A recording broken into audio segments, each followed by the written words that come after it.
नमस्कार दोस्तों, good morning. Video का रीज़न है कि फेडरल बैंक की जो मीटिंग चल रही थी उसका आउटकम निकल के आया है और यहाँ पे उनके जो चेयर पर्सन है वो है पॉल। उन्होंने 0.75% की हाइक मीटिंग के अंदर न्यूज़ रिलेट की है। यहाँ पे आप देख सकते हो कि 0.75% की इंटरेस्ट रेट हाई की है, राइज की है। इस वजह से अमेरिकन मार्केट में क्या क्या भड़कम मची हुई है, इसको हमें देखना है। उसके बाद ये भी देखना है कि क्या इंडियन मार्केट के अंदर चेंजेस होंगे, बिहेव होगा इंडियन मार्केट का और अमेरिकन मार्केट में क्या क्या हो उसके बाद। अब यहाँ पे देखिए 0.075% ये जो यहाँ पे इंटरेस्ट रेट की हाइक है, तो मार्केट की गिरावट, ये तो संभव की बात है कि मार्केट में गिरावट आएगी। लेकिन मार्केट की सोच ये थी कि 1% तक भी ये इंटरेस्ट रेट है वो बढ़ सकती थी। अब जो एक्सपेक्टेशंस थी या जो फोरकास्ट हम कहते हैं कि कहा जा रहा था कि 100 की जो इंक्रीज है इंटरेस्ट रेट की, वो होने के जगह पे 75 बेसिस की हाइक यानी कि 0.5% इंटरेस्ट रेट की बढ़ोतरी अमेरिकन मार्केट में हुई है। तो दोनों तरफ से यहाँ पे न्यूज़ है। एक तो इंटरेस्ट रेट बढ़ भी चुका है और उसके बाद यहाँ पे पॉइंट्स जो ज़्यादा बढ़ना चाहिए था उससे कम बढ़ाया गया। और उसके बाद ये जो चेयरपर्सन है उन्होंने प्रेस कॉन्फ्रेंस फिर से अलग से ली और वहाँ पे उन्हें सवाल जवाब क्वेश्चनिंग हो रही है और वहाँ से भी उनकी जो अलग अलग से आंसर्स आ रहे, तो उसका इम्पैक्ट पूरी तरह से मार्केट पे होगा। अब यहाँ पे देखने वाली बात ये है कि इंडियन मार्केट पे क्या उसका इम्पैक्ट होगा। उससे पहले ये देखते हैं कि डाउ जोन्स जो कि अमेरिकन मार्केट के अंदर इंडेक्स में क्या भड़कम मची है। तो आप यहाँ पे देखिए, जब यहाँ पे इन आउटकम निकल के आया तो वहाँ पे आप देख सकते हो कि एक बहुत बड़ी गिरावट मार्केट के अंदर नज़र आ रही है, क्योंकि यहाँ पे इंटरेस्ट रेट 75% बढ़ चुकी थी। अब ये आउटकम निकलने से पहले ये बहुत बड़ी गिरावट आ गई, क्योंकि इसकी वजह ये थी कि सभी को लग रहा था कि ये 1% हाइक हो सकती है, क्योंकि पॉल जी ने या फिर फेडरल बैंक की तरफ से ये कहा गया था इन्फ्लेशन रेट को, यानी कि ये इन्फ्लेशन जो है इसकी वजह से इंटरेस्ट रेट बढ़ाना ज़रूरी है। इस वजह से सभी को लग रहा था कि ये 1% तक बढ़ सकता है। लेकिन जब ये रिजल्ट आया 0.75 का, तो ये जो फियर था, यानी ये जो इसके अंदर का डर था, उस वजह से ये गिरावट आई थी और 1% की जगह पे 75% बढ़ गया। इसलिए फिर से एक बहुत बड़ी पुल बैक यहाँ पे आ गई, नज़र आ रही है आपको। अब यहाँ पे उसके बाद जब न्यूज़ कंप्लीट हो गई और उसके बाद अब उन्होंने प्रेस कॉन्फ्रेंस लेनी स्टार्ट कर ली, तो पहले तो ये गिरावट आ गई, फिर से एक पुल बैक आ गई और ये जोरदार गिरावट अभी भी चल रही है और ये अभी कंटिन्यू हो रही है, या फिर इतनी बड़ी गिरावट के बाद मार्केट क्लोज हो गया। तो ये पहले तो इतनी वॉलेटिलिटी आ गई, फिर ये डाउन आ गया। अब इंडियन मार्केट में भी वॉलेटिलिटी देखने को मिलेगी, राइट। उसके बाद ये जो डाउनफॉल है उसकी रीज़न ये है कि 0.75% की ब्याज दर बढ़ोतरी। लेकिन ये इतनी भी बड़ी बात नहीं इंडियन मार्केट के लिए, अगर आप 1 वीक या 2 वीक या 4 वीक के हिसाब से देखोगे, क्योंकि लास्ट टाइम भी इसकी बढ़ोतरी हो गई थी इतने ही पॉइंट्स है। ये तीसरी टर्म है उनकी ब्याज दर बढ़ोतरी करने की। आज के दिन के लिए या फिर हम ये कह सकते हैं 2 दिन के लिए गिरावट आ भी सकती है इंडियन मार्केट में, बैंक निफ्टी और निफ्टी के अंदर। उसके बाद वो संभल लेता है मार्केट खुद को।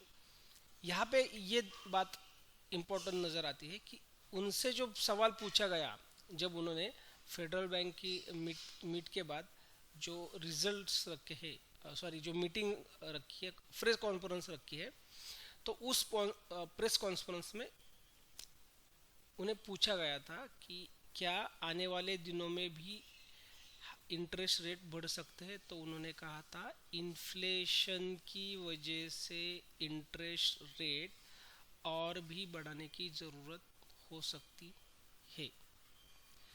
तो इस रीज़न से की वजह से यहाँ पे और गिरावट नज़र आ रही है। इंडियन मार्केट में क्या हो सकता है, जिस तरीके की लेवल्स हमने लास्ट कल के दिन की वीडियो में देखी है, अगर वहाँ पे कोई ब्रेकआउट नज़र आता है, या मैं फिर यहीं पे आपको दिखा दूँ, मैं ये निफ्टी को पकड़ लूँ यहाँ पे, ठीक है। आइए अब ये अगर आप देखोगे निफ्टी की ये जो लेवल है, यहाँ से अगर ब्रेकआउट आती है तो आज निफ्टी में लगभग 1.5 से 2% की इंट्राडे में ही गैप डाउन हो सकती है, ठीक है। ये गैप डाउन से ओपन के बाद शार्प रैली नीचे की तरफ आ सकती है, क्योंकि वहां पे इंटरेस्ट रेट हाइक हो चुके हैं। ये सिंपल था। अब आउटकम घुल मिला के, इस पूरी वीडियो की घुल मिला के आउटकम क्या होगी, तो चलिए उस पर थोड़ी सी बात करते हैं आधे मिनट के अंदर। इंटरेस्ट रेट बढ़ने की जो एक्सपेक्टेशंस थी वो थी 1% की, और बढ़ गई 0.07% से। फिर भी अमेरिकन मार्केट में वॉलेटिलिटी के बाद एक डाउनफॉल में मार्केट क्लोज हो गई, ठीक है। अब इंडियन मार्केट में इसका क्या इम्पैक्ट होगा, जो भी हमारी सपोर्ट्स लेवल है वीकली कैंडल्स की, अगर उसे मार्केट ब्रेकआउट कर रहा है तो आने वाले 2 या 3 वीक्स में हम यहाँ पे और डाउनफॉल देख सकते हैं। उसके बाद इंट्राडे में आज क्या होगा, इंट्राडे में मार्केट में गैप डाउन नज़र आएगा। उसके बाद अगर वॉलेटिलिटी होती है तो ट्रेड से हमें बचना है। और वैल्यूम अगर नज़र आता है फर्स्ट कैंडल के बाद, फर्स्ट 15 मिनट के कैंडल में रेड कैंडल का सस्टेनेबल वैल्यूम आता है फर्स्ट सेकंड, तो वहीं से हम एक डाउन ट्रेंड के लिए ट्रेड इनिशिएट कर सकते हैं। इतना ही था इस वीडियो में। फेडरल बैंक की जो मीट थी, अब तक इतनी बड़ी वीडियो की ज़रूरत नहीं पड़ी, लेकिन जिस तरीके से इन्फ्लेशन यानी कि महंगाई, ये महंगाई की वजह से होने वाली जो चेंजेस है उसको हमें ध्यान में रखने की ज़रूरत बहुत नज़र आ रही है, क्योंकि आने वाले समय में आगे हमें आरबीआई की पॉलिसी भी नज़र आएगी। अगर उसमें भी इंटरेस्ट रेट हाइक होंगे तो दोस्तों आपको मैं यहाँ पे निफ्टी का चार्ट दिखा दूँ कि उसके अंदर क्या होगा, ठीक है। तो दोनों सेंट्रल बैंक्स के अगर रिजल्ट देखें तो ये वही लेवल्स है जिसके बारे में हमें पिछले वीडियो में भी बात की थी कि इसे ये ब्रेक करते हुए नीचे जा रहा है, तो यहाँ से नीचे आके हमें पहला रेस्ट स्टॉप यहाँ पे मिलेगा, उसके बाद सेकंड रेस्ट स्टॉप यहाँ पे, इसे भी ब्रेक करते हुए यहाँ तक आ सकता है। अब इसके बाद क्या हो हम आगे की आगे सोचेंगे। अब जब तक मार्केट इससे ब्रेक करके ऊपर नहीं जाता, किसी भी प्रकार की बाइंग किसी भी स्टॉक्स के अंदर हो या फिर किसी भी आपके पास कोई पहले से अटका हुआ स्टॉक हुआ कोई स्टॉक हो, या फिर इन आज आगे जाके या फिर इन दिनों में, इससे पहले इस दौरान आप कोई न्यू पोजीशंस बना रहे हो किसी स्टॉक्स के अंदर, तो उससे आपको बचना है। अगर कोई न्यू पोजीशन बनानी है तो इसके ऊपर बनाना ही सही बात होगा। इससे पहले अगर कोई पोजीशन बना रहा है तो वहाँ पे अटकने की आपकी पोजीशंस काफ़ी हद तक संभावना नज़र आ रही है। जब इसे ये ब्रेक करेगा उसके बाद ही हम किसी भी स्टॉक्स के अंदर नई पोजीशन बना सकते हैं।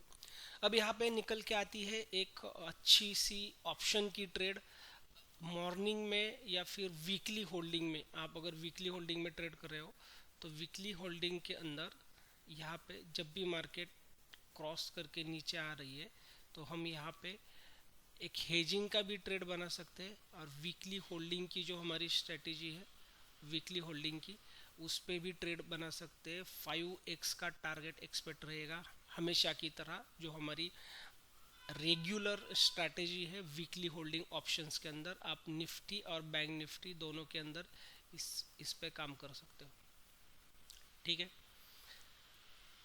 और एक ज़रूरी बात इसके साथ साथ, अगर आपके पास कोई भी ऐसी पोजीशन है जो कि पहले से लॉस में है, ठीक है, तो उसकी जो भी सपोर्ट होगी उसको ब्रेक करते ही आपको वहाँ से स्केयर ऑफ करना है, बिल्कुल रुकना नहीं है। मार्केट अगर यहाँ से अगर ब्रेक होता है तो यहाँ पे आने की जो टेक्निकल एनालिसिस के साथ साथ मार्केट की डेटा न्यूज़ है, या दोनों तरफ से देखा जाए, ये टेक्निकल एनालिसिस दूसरा ये मार्केट का डेटा, तो दोनों बोल रहा है कि यहाँ पे बहुत बड़ी गिरावट आने की संभावना आगे नज़र आ रही है। मतलब जो यहाँ से संभल चुका था मार्केट, यहाँ से लेके ऊपर तक, आप अगर यहाँ पे देखोगे तो पूरे मार्केट में रिसेशन की बात चल रही थी, रिसेशन आएगा, ये होगा वो होगा, कई सारी बातें यहाँ पे चल रही थी, लेकिन मार्केट ने इसे सपोर्ट करके मार्केट ऊपर चली गई। अब ऊपर जाने के बाद कुछ ऐसी रेजिस्टेंस लेवल पे उसने प्लेग्राउंड बनाई है कि जहाँ पे इसकी ब्रेकआउट एक बड़ा डाउनफॉल नज़र आएगा, और ऑप्शन में ट्रेड करने वाले लोगों के लिए ये मौका नज़र आता है होल्डिंग के लिए, और बेशक इंट्राडे में वैल्यूम का फ़ायदा हम उठा सकते हैं। ठीक है दोस्तों, इस वीडियो में इतना ही। देखते हैं आज एक्सपायरी में क्या धमाके हो रहे हैं, उस तरीके से आप काम करोगे और अच्छा प्रॉफिट अर्न कर लोगे, ये मेरी होप्स है। आप कमेंट में ज़रूर लिखना कि क्या इन वीडियो का आपको बेनिफिट मिल रहा है।